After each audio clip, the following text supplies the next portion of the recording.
গত 1 মাস রোজার মাস আসলে লাবিব আমার সাথে গাজীপুরে ছিল এবং লাবিব নিয়ে 1 মাস খুব ভালো ছিলাম। তো এখন আসলে ঈদের ছুটি কাটানোর জন্য গ্রামে আসছি। আর লাবিব এখানে কিন্তু পড়াশোনা করে, স্কুলে ভর্তি হয়েছিল।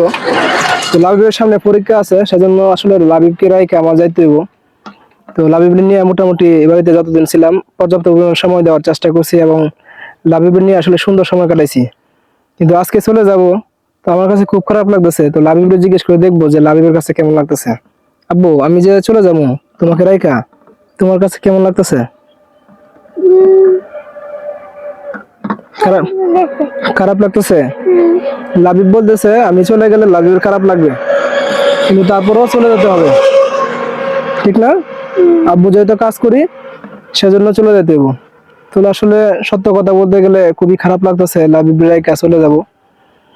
তো আজকে সারাদিন ধরে ঘুরতেছি লাবিব নিয়ে, মোটরসাইকেল দিয়ে বিভিন্ন জায়গায় যাইতেছি। তো যত জায়গায় গেছি এখন পর্যন্ত সকাল থেকে সব জায়গাতে কিন্তু লাবিব আমি সাথে নিয়ে গেছি। আর লাবিব, একটু তাকাও তুমি। লাবিবের কিন্তু মনটা আসলে যদিও মুখে মধ্যে মনে হচ্ছে হাসি, কিন্তু তার মনটা কিন্তু খুব খারাপ। কারণ তাকে রাইকা আমি চলে যাব, সেজন্য, ঠিক না? তো আব্বুর জন্য দোয়া করবো তো?